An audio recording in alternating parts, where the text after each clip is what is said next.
කරවසනද තෙරුවන් සරණයි ආරණාස. කරවසන හැමෝටම ඇත්තට මේ ගමට ආවම තියෙන සුන්දරත්වය කියන්න වචන නැහැ. මම හිතන්නේ ඊයේ ගොඩක් අයට දැනෙන්නේ නැති. අපිට නම් පටන් ගත්ත මොහොතේ ඉඳන්ම ඇත්තටම ජීවිතයේ හොඳම අත්දැකීම දුප්පත් නේද? පුංචි ගෙදරක. එහෙම අපි කිව්වට යාලා දුප්පත් කියන්න බෑ. හදවතින් පොහොසත්. එහෙමයි. ඒක දැනෙන්න. ඒක දැනෙන්න. ඉතින් ධර්මයේ දෙන්න සුන්දරම පළාත තමයි අපේ ගොවිතැන් කරන අපේ අම්මලා. එදා ඉඳන්ම අපි කියනවා ගොවිතැන් කරන අම්මත් නිවන් දකිනවා කියලා. ගමේ ඉන්න අම්මත් නිවන් දකිනවා. ඉතින් අපි ගමට හොයාගෙන එන්නේ ඒ අය. එයාගේ මූණ වල බලන්න තියෙන ස්වභාව. වචනෙන් කියනවා. ලොකු බලාපොරොත්තු සිහින කොහෙද? කොහොමද අපි ජීවිතේ ගැට ගහගන්නේ කියන මිනිස්සුෙකුට දාන්න හදලා. මේක දැනෙන අයටයි මේ දහම තියෙන්නේ. පටාචාර මුලින් මේ බුදුන් වහන්සේ ඉබල හුවත් පටාචාරට මුලින් එක නෙමෙයි අවස්ථාව. පටාචාරට මහත්ය නැති වෙලා දරුවෝ නැති වෙලා අම්මා තාත්තා නැති වෙලා ගෙවල් දොරවල් නැති වෙලා පටාචාරට දුක් වේදනා හොඳින්ම දැනෙන මොහොත එනවා. ඒක තමයි අවස්ථාව. මේ ලෝක ස්වභාවයේ නිස්සාර බව දැනෙන්න ඕනේ.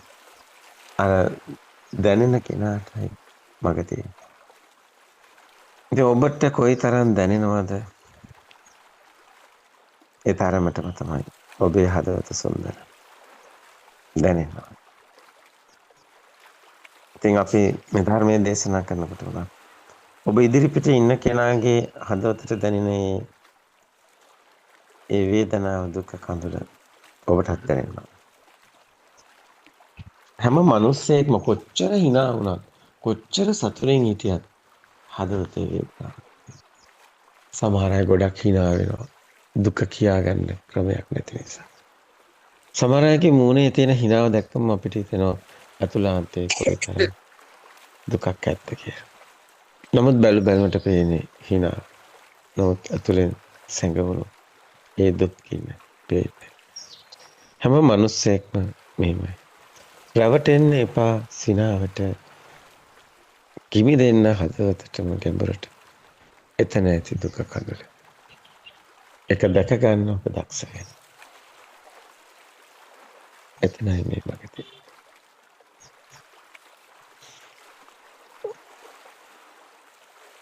දැන් දන්න හොටයි දක්න හොටයි මේ භගතිය. දැනෙන අය අනිත් අයටත් ඒ කායත කරන. සැලසේ නිදහසයි.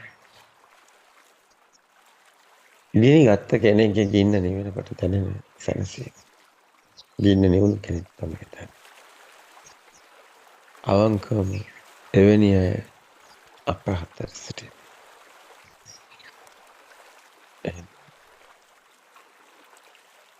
අපේ ආසන්තිලා වුණත් ඇත්තටම ජීවිත අවබෝධය තුළින් ඇත්තටම වෙන්නම ඕනේ පටාචාට වගේ දරුවෝ නැති වෙලා ගෙවල් නැති වෙලා. එහෙම වෙන්නම ඕනේ. ඔබට පුළුවන් මේ මහා ප්‍රඥාව එහෙම නුවණින් අත්දකින්න. එවැනි මහා ශ්‍රේෂ්ඨ දැනෙන කෙනාටයි. සමහර වෙලාවට මේ අපේ අසන්තිලා වුණ දුක දැනෙන වෙලාවල් එනවා. නේද අසන්ත? ඒකට ඒවක් කියන්න කෙනෙක් නෑ. ඒ වෙලාව කියන්නත් බෑ. සිතේ ස්වභාවය එහෙමයි. සන්ත විතර නෙමෙයි ඕනම කෙනෙකුට එහෙමයි. නේද? මිනිස් හදවත හරි සෙන්සිටිව්. ඒත් මිනිස්සු හිතන් ඉන්නේ නොමරන මිනිස්සු. හැම කෙනෙක් අසරණ. කොච්චර කොහොම කතා කළත් මොන විදියට හැසිරුණත් සෑම මිනිස්සෙක්ම අසරණයි. ඔබ සමහරට නොදන්නව වෙන්න පුළුවන් මේ හැම කෙනෙක්ගේම ජීවිත කතාව බලුවොත් හැම කෙනෙක්ටම හැම මිනිස්සෙකම ජීවිතේ යම් මොහොතක දුකක් තියෙනවා. ඒ දුක ඒ වේදනාව ඕනනම් අපි සමග සිටින සෑම කෙනෙක්ම අන් අයට පිට වෙන්නේ ඒ දැනෙන නිසා. හොඳයි. අද අපි ගැඹලි පිටේ ඉස්සරහට තව ටිකකින් පටන් ගන්නවා. හොඳයි හැමෝටම ප්‍රතිපදා නාලිකාව ඔස්සේ දකින්න පුළුවන්. Zoom discussion නාලිකාව ඔස්සේ දකින්න පුළුවන් වේවි.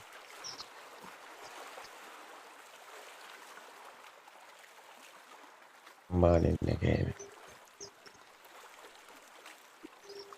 බටරි හදාතරේ ඉතාම දුක්බර කවියක් මතුවේ නේද? නිතිනම්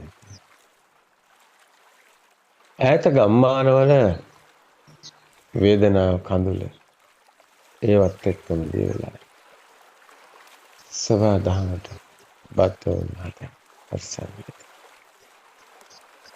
සුන්දර මනුස්සයට සුන්දර හදවත ඒ සත්‍යයට හැම කෙනෙකුට සැලසෙනවා. හොඳයි. දර්ශන